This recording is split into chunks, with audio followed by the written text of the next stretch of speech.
자, 오늘은 이사야 10장 5절부터 마지막 절까지를 통해서 하나님께서 이사야를 통해서 주시는 예언의 말씀을 우리가 한번 배워보기를 원합니다.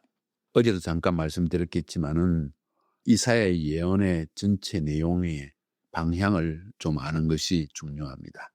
지금 이사야서 앞부분을 보고 있는데 특별히 7장부터 12장까지의 내용에서는 아수르와 북이스라엘 그리고 남쪽 유다와의 관계에 대해서 지금 계속적으로 이야기하고 있습니다. 북이스라엘은 그리고 남유다는 하나님 앞에 범죄하여서 종교적으로, 사회적으로, 정치적으로 모든 면에서 범죄하였기 때문에 하나님의 심판을 받게 된다는 예언이 많이 있었고, 오늘 그리고 그 중간에 오늘 어제 9장에서 볼 때는 이렇게 아수르에게 심판을 받지만은 하나님께서 이스라엘을 구원할 다윗의 후손으로서의 왕 메시아를 우리에게 보내주신다는 그런 예언도 보았습니다. 오늘 10장에서는 아수르가 이스라엘을 징계하고 심판하는 채찍으로 쓰임받았지만은 그 아수르도 교만해서 하나님이 무너뜨릴 것이다 하는 이야기를 오늘 10장에서 나누고 있습니다. 내일은 11장에서 그 아수르가 무너지고 난 다음에 그 아수르를 대신하는 자리에 메시아의 왕국, 메시아 킹덤이 나타날 것이다 하는 이야기까지 하고 있는 것이 9장, 10장, 11장의 내용이고, 12장으로 넘어가면 하나님께서 이스라엘을 결국 구원하시고 은혜를 베푸신 것에 대한 그 구원에 대한 감사 찬양이 12장에 짧게 나와 있습니다. 자, 이것이 9장부터 12장까지의 내용이라고 볼 수가 있습니다. 그래서 우리가 이 이사야서를 지금 특별히 앞부분을 읽을 때 이사야가 이야기하고 있는 그 당시의 상황, 시츄에이션이 뭐냐? 아수르의 침공을 받아서 북이스라엘이 넘어지게 되는데 남유다도 굉장히 큰 어려움을 겪고 온 유다 나라가 다 초토화되어지는 어려움을 겪게 되는데 그 이유가 무엇이냐? 죄악 때문이다. 하나님 앞에 교만하고 범죄하고 세큘러 라이프에 빠져들고 이런 지도자가 타락하고 여인들이 타락하고 이런 것들 때문에 하나님이 심판으로 아수르를 사용하신 것이다. 오늘 10장의 내용, 중요한 내용은 10장 5절부터 마지막 절까지의 내용을 저는 크게 두 단락으로 그냥 구분해 봅니다. 본문을 쉽게 이해할 수 있도록 하기 위해서 5절부터 19절까지 첫 번째 단락이고 20절부터 마지막까지가 두 번째 단락입니다. 이 예언의 말씀을 우리가 잘 이해하고 그것을 우리의 삶에 적용하는 것이, apply하는 것이 굉장히 중요합니다. 먼저 5절부터 19절까지의 내용은 아수르가 하나님의 뜻에 의해서 이스라엘을 심판하도록 하나님이 사용하기를 원했는데 아수르는 더 교만해져 가지고 그 리미트를 넘어가 버렸다.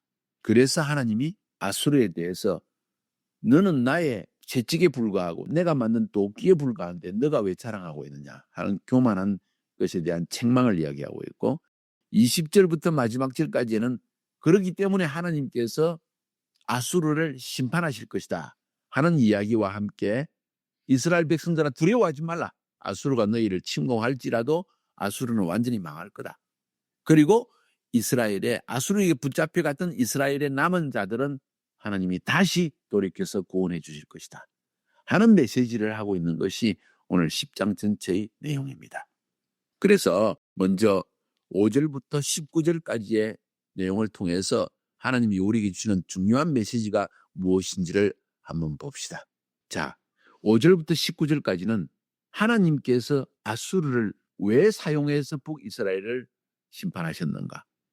이스라엘이 범죄했기 때문에, 북이스라엘과 남유다가 하나님 앞에 범죄했기 때문에 정치적으로, 경제적으로, 종교적으로 또 리더들도 여인들도 그 나라 전체 사회 자체가 완전히 하나님 앞에 범죄하였기 때문에, 그리고 아무리 선지자, 예언자를 보내어서 회개해라, 잘못되었다, 공평과 정의를 실현해라, 미슈파트와 체다카를 실현하면서 살아라 했는데도 불구하고 그 말을 끝까지 듣지 않았기 때문에 하나님께서 화가 나셔서 그 화를 풀지 않으셨다. 그게 지금 10장 4절에 제일 맞죠. 그럴지라도 여호와의 진노가 돌아서지 아니하며 그의 손이 여전히 펴져 있으리라. 이 말이 4번이나 9장부터 10장 4절까지 4번이나 적혀 있어. 하나님이 너무 화가 나서 더 이상 화를 풀 수가 없다. 아무리 이야기를 해도 설교를 통해 예언자를 통해서 부모를 통해서 자식을 통해서 계속적으로 하나님이 말씀하시도 그 말을 들을 귀가 없고 들으면서도 계속 죄를 짓기 때문에 하나님이 더 이상 화를 참지 못하고 계신다. 그런데 아수르는 뭐냐? 도대체 아수르는 무엇 때문에 하나님이 택했느냐? 아수르가 착해서 택했느냐? 그건 아니다. 하나님이 아수르를 선택한 이유는 목적이 있다. 하나님의 목적. 여러분 이것을 잘 알아야 됩니다. 하나님이 아수르를 선택한 목적은 이스라엘을 심판하기 위한 것이다. 북이스라엘과 남유다를 심판하고 징계하기 위한 것이다. 어떻게 심판하느냐? 아수르가 북이스라엘을 침공해가지고 완전히 남녀, 부자, 가난한 자, 높은 지위에 있는 자, 낮은 지위에 있는 자, 여자, 남자, 어린아이, 어른 할 것 없이 고아와 과부까지도 완전히 하나님이 긍휼을 여기지 않고 완전히 썰어버리는 하나님의 심판으로 아수르를 택한 것이다. 그 이야기입니다. 5절에 보니까 아수르 사람은 화 있을 진저 그는 내 진노의 막대기요 그 손의 몽둥이는 내 분노라. 하나님이 이스라엘에게 진노를 쏟아붓고 하나님이 화를 쏟아넣기 위해서 심판하기 위해서 내가 아수르를 택했다는 것입니다. 6절에 보니까 내가 그를 보내어 경건하지 아니한 나라를 치게 하며 내가 그에게 명령하여 나를 노하게 한 백성을 쳐서 탈취하며 노력하게 하며 또 그들을 길거리에 진흙같이 짓밟게 하게 하려니와 이랬습니다. 자, 5절 6절에는 하나님이 아수르를 택한 이유는 이스라엘과 유다뿐만 아니라 블레셋, 애굽, 또 북쪽의 아람 이런 나라들이 우상을 섬기고 하나님을 경멸하기 때문에 그 나라를 심판하기 위해서 택했다는 것입니다. 그래서 그 백성을 쳐서 탈취하고 노력하고 진흙같이 짓밟게 하기 위해서 하나님이 택했다는 거예요. 그러니까 아수르의 목적, 아수르가 해야 할 일은 뭔가니 순전히 하나님의 심판의 역할만 하라는 거예요. 그 심판을 통해서 심판받는 백성들이 내가 죄를 지었구나, 하나님 잘못했습니다, 회개하게 하고 그 마음을 깨끗하고 겸손하게 해서 하나님 앞에 나오게 하기 위해서 그 목적으로 아수르를 택했다는 거예요. 그런데 7절부터 14절까지에서는 뭐라고 말하는 거니? 아수르가 교만해졌다는 거예요. 하나님이 아수르를 선택한 그 목적을 넘어서서 교만해져 버렸다는 거예요. 자기가 하나님처럼 되어버렸다는 거예요. 그런데 7절에 보니까 그래서 그의 뜻은 이같이 아니하며 아수르는 잘못 생각하고 있다는 거예요. 그의 마음의 생각도 이같이 아니하고 다만 그의 마음은 허다한 나라를 파괴하며 멸절하게 하려는도다. 아수르는 자기는 정복해가지고 자기가 하나님 나라처럼 큰 나라를 만들려고 하는 그 교만함을 가졌다는 거예요. 그러면서 8절, 9절, 10절, 11절에 뭐라고 하는 거니? 자, 그 아수르의 왕이 말하기를 내 리더들은, 내 고관들은 다 왕들이 아니냐? 갈로는 갈그미스와 같지 아니하며 하맛은 아르밧과 같지 아니하며 사마리아는 다메섹과 같지 않으냐? 내 손이 이미 우상을 섬기는 나라들에 미쳤나니 그들이 조각한 신상들이 예루살렘과 사마리아의 신상들보다 뛰어났느니라. 내가 사마리아와 그의 우상들에게 행함같이 예루살렘과 그의 우상들에게 행하지 못하겠느냐 하는도다. 무슨 말을 하고 있느냐?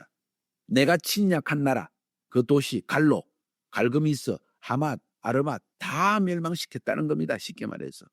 사마리아도 아무리 강하다고 해도 다메섹처럼 무너뜨렸다. 다메섹은 아람의 수도였습니다. 사마리아는 북이스라엘의 수도였습니다. 다 무너뜨리지 않느냐? 내 손이 이 우상을 섬기는 나라들을 침략해가지고 무너뜨렸고 그랬는데 예루살렘과 사마리아의 신상이 자기가 볼 때는 우상이겠죠.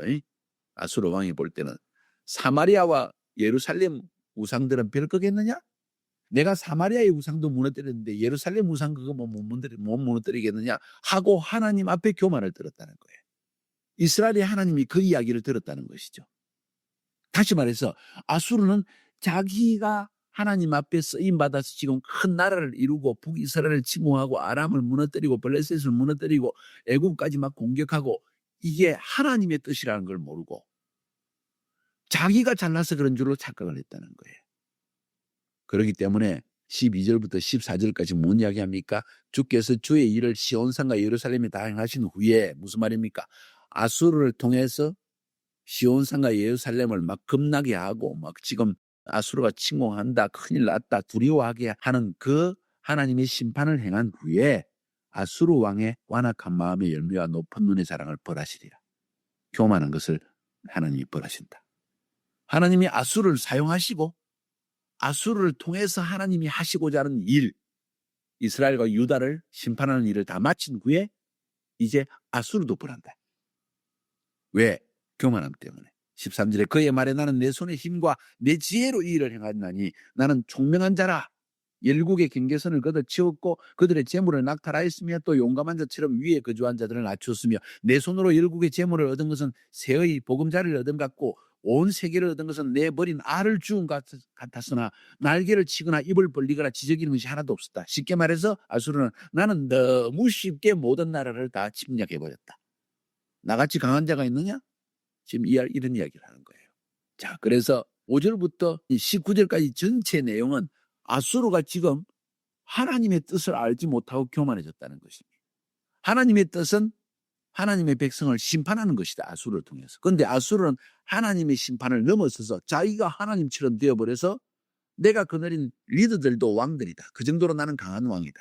나는 주변에 있는 모든 나라들을 전부 그냥 길 가다가 알을 줍듯이 다 주워버렸다. 다 침략해버렸다. 쉽게.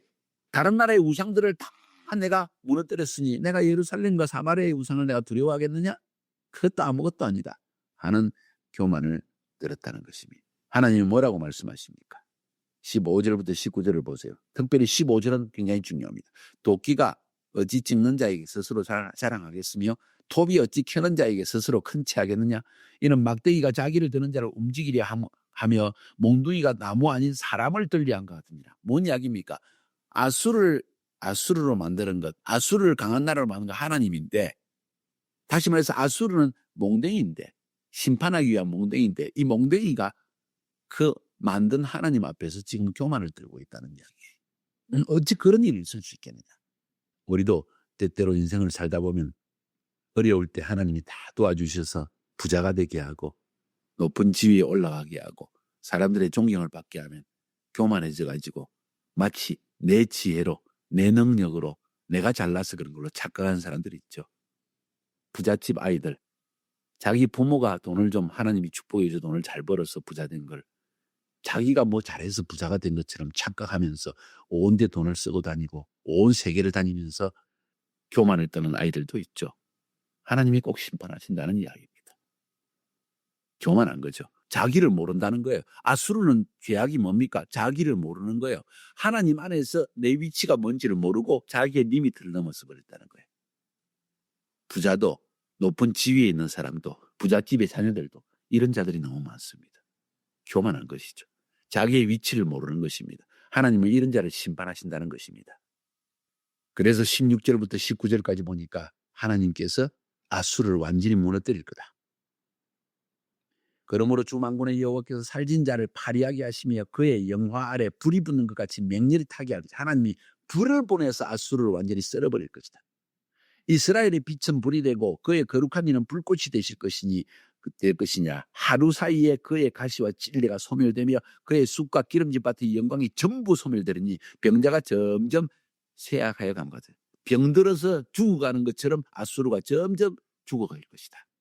그의 숲에 남은 나무의 수가 희수하여 아이라도 너희에게서 할 수 있으나 뭔 이야기입니까? 울창한 삼림같이 큰 나무들이 있는 것처럼 그렇게 큰 아수르였는데 이제는 다 그 나무도 배임을 당하고 너무 나무가 남은 것이 적어서 어린아이도 1개, 2개, 3개 셀 수 있을 만큼 아수르가 완전히 멸망해 버릴 것이라는 예언입니다. 그 예언이 성취되었습니까? 안 되었습니까? 아수르라는 나라 자체가 없어져 버렸어요. 하나님의 예언의 성취라는 것입니다. 교만한 자를 하나님께서 이렇게 치신다는 것입니다. 자, 5절부터 19절까지를 보았습니다. 아수르에 대한 이야기입니다. 하나님의 심판의 도구입니다. 하나님이 사용하시는 인스트루멘트인데 인스트루멘트가 하나님 앞에 교만해졌기 때문에 하나님이 인스트루멘트를 없애버린다는 이야기입니다. 하나님이 왜 나를 사용하시는지에 대한 이유를 알아야 됩니다. 그 리미트를 넘어가서는 안 된다는 이야기죠. 그랬을 때 하나님의 심판을 받게 되는 이야기를 들려주고 있습니다. 자, 그 다음 20절부터 마지막 절까지의 이야기를 들어봅시다. 그러면 하나님이 아수르를 완전히 치실 때 일어나는 일들이 뭔가 한번 살펴봅시다. 20절부터 23절까지 그날에 어떤 때입니까? 아수르를 완전히 무너뜨릴 때 하나님이 이스라엘을 심판하기 위해서 사용한 나라들을 높이 들었더니 강하게 만들었더니 그들이 교만했다. 그래서 그들을 쳐버리겠다. 그 하나님이 아수르를 심판하는 그날에 하나님께서 여호와를 온전히 의지하는 남은 자를 이스라엘에게서 또 유다에게서도 다 돌아오게 할 것이다. 특별히 여기서는 이스라엘에게서 돌아오는 자를 이야기합니다. 그래서 20절에 그날에 이스라엘의 남은 자와 야곱 족속에 피난한 자들이 자기를 친 자 아수르를 의지하지 않고 하나님, 이스라엘의 거룩한 하나님을 온전히 의지하게 하고 그 남은 자, 곧 야곱의 남은 자가 능하신 하나님께로, 강하신 하나님께로 돌아올 것이다. 자, 그러니까 여기서는 북이스라엘 때문에 아수르의 포로로 잡혀갔던 자들 중에서 하나님이 그들을 돌아오게 하겠다는 이야기입니다. 명확하게 성경을 알아야 됩니다. 유다에 대한 이야기는 여기는 지금 없습니다. 22절에도 이스라엘이여 내 백성이 바다의 모래 같을지라도 남은 자만 돌아오리니 넘치는 공의로 파멸이 작정되었습니다. 자, 무슨 이야기하고 있습니까? 하나님이 이스라엘을 바다의 모래알같이 막 번성케 하시는데 심지어 포로로 잡혀간 가운데서도 바다의 모래알처럼 번성하게 하신다. 엄청나게 많은 유대인들이 자라나게 한다는 거예요. 그런데 남은 자만 돌아온다는 겁니다. 마지막 때 하나님이 넘치는 공의로 파멸이 작정된 그때. 자, 그래서 20절부터 23절까지의 내용이 무슨 예언을 하고 있는지를 알아야 됩니다. 여기서 한번 질문을 던지겠습니다. 아수르에게 포로로 잡혀간 북이스라엘의 10지파 사람들, 유다지파와 베냐민 지파를 제외한 나머지 10지파 사람들 돌아왔나요? 역사상 돌아왔나요? 아수르에게 잡혀간 BC 722년부터 지금까지 2000년이 넘었습니다. 2700년이 지난 이후까지 돌아왔나요? 사실 안 돌아왔어요. 그럼 이 예언이 성취되었나요? 안 되었습니다. 언제 성취될까요? 지금 성취되고 있는 거예요, 사실은. 1948년 이스라엘이 독립을 하고 1967년에 이스라엘 손으로 들어오고 1900년대부터 시작해가지고 전 세계에 흩어진 이스라엘이 돌아오기 시작합니다. 사실 엄밀히 말하면 1948년 이스라엘이 독립한 그때부터 온 세계에 흩어진 이스라엘이 돌아오기 시작하는데 그 가운데 이 북이스라엘에서 아수르로 잡혀갔던 10지파, 유다지파와 베냐민 지파를 제외한 나머지 지파 사람들이 점점 돌아오고 있는 거예요. 에브라임 지파, 므낫세 지파, 얼마 전에 이야기 들 때 인도에 잡혀가 있던 인도로 흩어져 있던 므낫세 지파 사람들이 막 이스라엘로 들어오는 이야기. 인도네시아라는 나라에서, 중국에서, 아르헨티나에서, 칠레에서, 아랍에서, 이디오피아에서 이스라엘의 잃어버린 10지파가 지금 돌아오고 있다는 거예요. 그들은 누굽니까? 여호와 하나님만을 섬기려고 작정한 사람들이 돌아오고 있다는 이야기예요. 지금 그 예언이 지금에서야 지금 성취되는데 이사야가 2700년 전에 그 예언을 했다는 사실입니다. 이게 놀랍다는 거예요. 심지어 사도 바울이 로마서 9장에서 이사야 오늘 10장 20절부터 22절까지의 말씀, 특별히 22절의 말씀을 인용하면서 하나님께서 이스라엘 남은 자를 다시 돌아오게 한다는 이야기를 그때 바울도 하고 있다는 거예요. 바울의 때만 해도 아직 성취가 되지 않았습니다. 이스라엘 10지파 사람이 돌아오지 않았다는 거예요. 그런데 지금 그것이 이루어지고 있다는 것입니다. 아수르가 북이스라엘을 심판한 그 사건을 통해서 이사야가 이스라엘 민족의 운명에 대한 이야기를, 페이트에 대한 이야기를 그때로부터 마지막 예수님이 재림할 때까지 이야기를 계속 미리 하고 있는 것입니다. 그래서 구약 성경이 중요한 이유가 있는 것입니다. 자, 그 다음 24절부터 봅시다. 24절부터 27절까지 여기는 뭔 이야기하고 있습니까? 아수르를 두려워하지 말라는 이야기입니다. 하나님이 이스라엘과 유다를 쳤지만은 하나님의 진노는 오래가지 않는다. 오히려 너희들을 쳤던 아수르를 내가 진노로 칠 것이다. 어떻게 치시느냐? 26절에 보니까 오랫바위에서 미디안을 쳐 죽인 같이 할 것이다. 막대기를 드시며 바다를 향하여 애굽에 사신 거지 홍해 바다를 가르던 것처럼 할 것이다. 뭔 이야기하고 있어요? 이스라엘은 적은 숫자지만은 기드온 300요사로 미디안 10만 대군을 쳤잖아요. 그렇게 이기할 것이다. 출애굽할 때 이스라엘 백성들 군인도 없었습니다. 근데 애굽을 어떻게 나왔습니까? 홍해를 갈라서 건너오고 애굽의 군대는 그 이스라엘 민족들을 뒤따라가서 죽이려고 하다가 홍해물에 잠겨 죽었습니다. 그렇게 하나님이 이스라엘을 이기게 할 것이다. 자, 그러면 여기서 아수르 그렇게 됐습니까? 안 됐습니까? 그렇게 됐습니다. 아수르는 멸망했습니다. 그러면 그 당시에 아수르가 멸망하는 것이 대해서 지금 이사야가 예언하고 있나요? 그것만이 아닙니다. 마지막 때 하나님께서 남은 자를 하나님이 돌아오게 하실 때 아수르와 같은 강한 나라들, 그 나라 어느 나라인지 모르겠습니다. 러시아란 나라가 될 수도 있고 미국이란 나라 될 수도 있고 어떤 나라든지 아무리 강한 나라를 할지라도 이스라엘을 침공하는 자를 하나님이 이렇게 마치 기드온 300요사로 미디안을 쳐 죽인 것처럼, 마치 전쟁을 한 번도 안 해본 이스라엘 백성이 출애굽할 때 홍해를 건널 때 일어난 일처럼 애국 군대를 완전히 물속에 잠기게 한 것처럼 하나님이 그렇게 이스라엘을 이기게 하신다는 이야기를 지금 하고 있는 거예요. 그래서 이스라엘은 사인입니다. 마지막 때 하나님이 하실 일에 대한 사인이에요. 예수님이 다시 재림하실 때, 메시아가 다시 오실 때 세계 강대국이 이스라엘을 침략하는 일들이 일어난다면 여러분이 그걸 꼭 기억하세요. 출애굽 때 홍해를 가는 것처럼 애국 군대가 물속에 죽은 것처럼 죽겠구나. 미디안이 기드온 300용사에 완전히 파멸당하여 죽는 것처럼 그렇게 되겠구나 하는 사실을 알아야 합니다.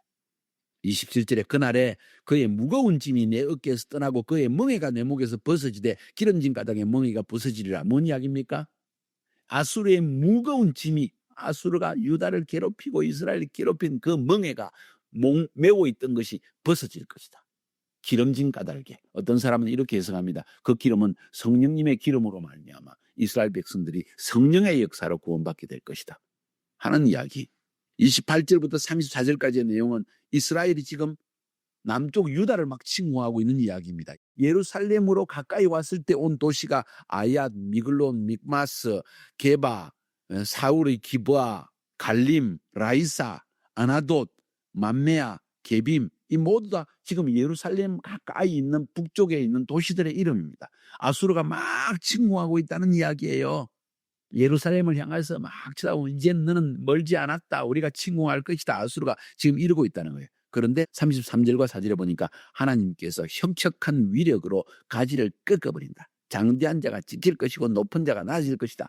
장관들을 죽게 하고 장교들을 다 무너지게 하고 쇠로 빽빽한 숲을 베시리니 레바논이 권능 있는 자에게 배임을 당하리라. 하나님께서 완전히 레바논 숲들이 파괴되는 것처럼 그렇게 아수르를 멸망시킬 것이라는 이야기를 지금 하고 있는 것입니다. 이것이 지금 10장의 내용입니다. 자, 잘 들으세요. 5절부터 19절까지 왜 아수르가 하나님의 심판을 받는가 하는 이유 설명했습니다. 20절부터 마지막 절까지 해서 그 아수르가 멸망당한다는 이야기, 그 멸망당할 때 이스라엘 남은 자가 돌아온다는 이야기를 하면서 여기서 그럼 아수르는 누구인가 하는 질문을 던져봐야 됩니다. 여러분이 똑똑하다면.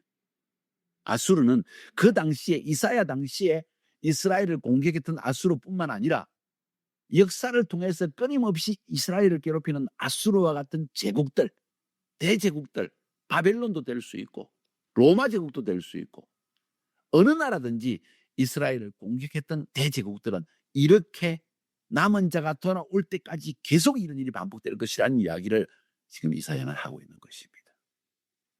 우리가 얻을 수 있는 교훈은 무엇입니까?